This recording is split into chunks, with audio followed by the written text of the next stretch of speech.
ಉಪಮುಖ್ಯಮಂತ್ರಿ doctor G Parameshwar ಮಂಗಳವಾರ ಕುಣಿಗಲ್ ತಾಲೂಕಿನ ನಾಗನಹಳ್ಳಿ ಮಂಡನಪಾಳ್ಯ ಗ್ರಾಮದ ಬರಪೀಡಿತ ಪ್ರದೇಶಗಳಿಗೆ ಭೇಟಿ ನೀಡಿ ಬರ ಪರಿಸ್ಥಿತಿಯನ್ನು ಪರಿಶೀಲಿಸಿದರು. ಅಡಿಕೆ ತೋಟಗಳಿಗೆ ಭೇಟಿ ನೀಡಿದ ಅವರು ಫಲವತ್ತಾದ ಮಣ್ಣಿನಲ್ಲಿ ಬೆಳೆದಿದ್ದ ಅಡಿಕೆ ಬೆಳೆ ನೀರಿನ ಕೊರತೆಯಿಂದ ಒಣಗುತ್ತಿರುವುದನ್ನು ಖುದ್ದು ವೀಕ್ಷಿಸಿದರು. ಬರದಿಂದ ರೈತರು ಎದುರಿಸುತ್ತಿರುವ ಸಮಸ್ಯೆಗಳ ಕುರಿತು ಮಾಹಿತಿ ಪಡೆದರು. ಈ ಸಂದರ್ಭದಲ್ಲಿ ರೈತರು ಬರ ಪರಿಹಾರ ಒದಗಿಸುವಂತೆ ಹಾಗೂ ಹೇಮಾವತಿ ಎಕ್ಸ್‌ಪ್ರೆಸ್ ಲಿಂಕ್ ಕೆನಾಲ್ ಮೂಲಕ ಕುಣಿಗಲ್ ತಾಲೂಕಿಗೆ ನೀರು ಹರಿಸುವಂತೆ ಉಪಮುಖ್ಯಮಂತ್ರಿಗಳಿಗೆ ಮನವಿ ಮಾಡಿದರು. ಹೇಮಾವತಿ ಎಕ್ಸ್‌ಪ್ರೆಸ್ ಲಿಂಕ್ ಕೆನಾಲ್ ಯೋಜನೆಗೆ ಸರ್ಕಾರ ಈಗಾಗಲೇ 1,000 ಕೋಟಿ ಅನುದಾನ ಮೀಸಲಿಟ್ಟು ಕಾಮಗಾರಿಗೆ ಅನುಮೋದನೆ ನೀಡಿದೆ. ಈ ಪೈಕಿ 450 ಕೋಟಿ ಹಣವನ್ನು ಈಗಾಗಲೇ ಬಿಡುಗಡೆ ಮಾಡಲಾಗಿದೆ ಎಂದು ಡಿಸಿಎಂ ತಿಳಿಸಿದರು.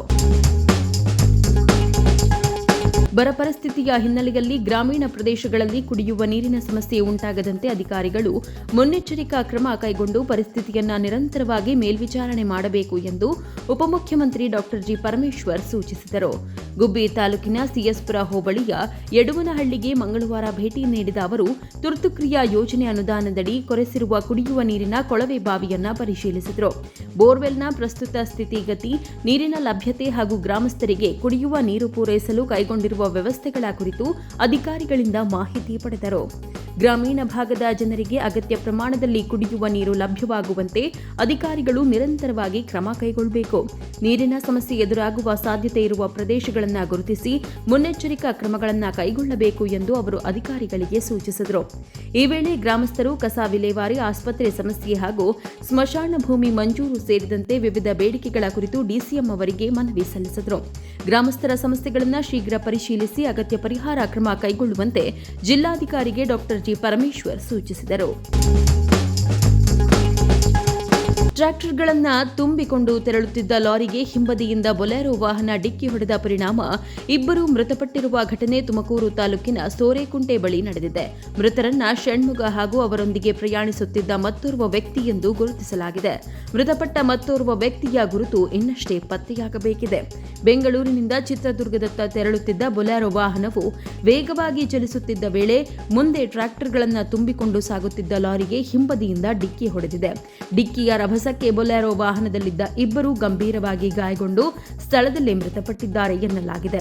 ಘಟನೆ ಕೋರಾ ಪೊಲೀಸ್ ಠಾಣೆ ವ್ಯಾಪ್ತಿಯಲ್ಲಿ ನಡೆದಿದ್ದು, ಮಾಹಿತಿ ತಿಳಿದು ಸ್ಥಳಕ್ಕೆ ಕೋರಾ ಪೊಲೀಸರು ಭೇಟಿ ನೀಡಿ ಪರಿಶೀಲನೆ ನಡೆಸಿದರು. ಅಪಘಾತಕ್ಕೆ ಕಾರಣ ಹಾಗೂ ಮೃತರ ಗುರುತು ಸೇರಿದಂತೆ ಹೆಚ್ಚಿನ ಮಾಹಿತಿ ಕಲೆ ಹಾಕುತ್ತಿದ್ದಾರೆ. ತುಮಕೂರಿನಲ್ಲಿ ರೈತ ಕಾರ್ಮಿಕ ಸಂಘಟನೆಗಳಿಂದ ಜೈಲು ಭರೋ ಚಳುವಳಿ ನಡೆದಿದೆ. ಕೇಂದ್ರ ಹಾಗೂ ರಾಜ್ಯ ಸರ್ಕಾರಗಳ ಜನವಿರೋಧಿ ನೀತಿಗಳನ್ನು ಖಂಡಿಸಿ ಪ್ರತಿಭಟನೆ ನಡೆಸಿದ ಸಂಘಟನೆಗಳು ಜಿಲ್ಲಾಧಿಕಾರಿ ಕಚೇರಿಗೆ ಮುತ್ತಿಗೆ ಹಾಕಲು ಯತ್ನಿಸಿವೆ.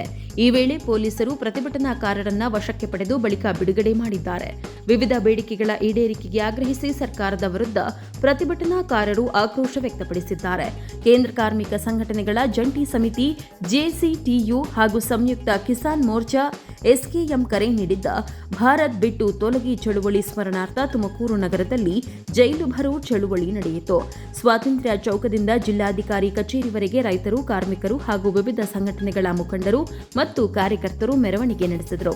ಬಳಿಕ ಜಿಲ್ಲಾಧಿಕಾರಿ ಕಚೇರಿ ಎದುರು ಪ್ರತಿಭಟನೆ ನಡೆಸಿದ ಹೋರಾಟಗಾರರು ಕಚೇರಿಗೆ ಮುತ್ತಿಗೆ ಹಾಕಲು ಯತ್ನಿಸಿದರು. ಪೊಲೀಸರು ಬ್ಯಾರಿಕೇಡ್ ಅಳವಡಿಸಿ ಪ್ರತಿಭಟನಾಕಾರರನ್ನ ತಡೆದರು. ತುಮಕೂರು ಜಿಲ್ಲೆಯ ಗುಬ್ಬಿ ಕ್ಷೇತ್ರದಲ್ಲಿ ಪಟ್ಟಣದ ಶಾಸಕರ ಕಚೇರಿ ಮುಂಭಾಗ ರೈತರಿಗೆ ಸೀಡ್ಸ್ ವಿತರಿಸಿ ಮಾಧ್ಯಮಗಳೊಂದಿಗೆ ಮಾತನಾಡಿದ ಶಾಸಕ ಎಸ್ಆರ್ ಶ್ರೀನಿವಾಸ್, ಗಾಂಜಿ ಬೀಜ ಎಂಬ ಪದದ ಬಗ್ಗೆ ಸ್ಪಷ್ಟನೆ ನೀಡಿದರು. ಹೋರಾಟ ಮಾಡುವ ರೈತರಿಗೆ ಅಥವಾ ಹೋರಾಟಗಾರರಿಗೆ ತಾವು ಆ ಪದ ಬಳಸಿಲ್ಲ. ಏನೂ ಇಲ್ಲದೆ ಕೇವಲ ಸ್ಟೇಟ್ಮೆಂಟ್ ನೀಡುವವರಿಗೆ ಮಾತ್ರ ಆ ಪದ ಬಳಸಿದ್ದೇನೆ. ರೈತರ ವಿರುದ್ಧ ತಾವು ಯಾವತ್ತೂ ಕೆಟ್ಟದಾಗಿ ಮಾತನಾಡಿಲ್ಲ ಎಂದು ಹೇಳಿದರು. ತಾಲೂಕಿನ ಜನತೆ ನೀಡಿರುವ ಋಣ ತೀರಿಸುವುದು ತಮ್ಮ ಜವಾಬ್ದಾರಿ ಎಂದ ಶಾಸಕ, ಪಟ್ಟಣದ ಹೇರೂರು ಕೆರೆಗೆ ಹೇಮಾವತಿ ನೀರು ಹರಿದಿರುವ ಬಗ್ಗೆ ಮಾಹಿತಿ ಪಡೆದು ಮಾತನಾಡಬೇಕು ಎಂದು ಸಲಹೆ ನೀಡಿದರು. 5 ದಿನಗಳ ಕಾಲ ಕೆರೆಗೆ ಹೇಮಾವತಿ ನೀರು ಹರಿಸಲಾಗಿದೆ ಎಂದರು.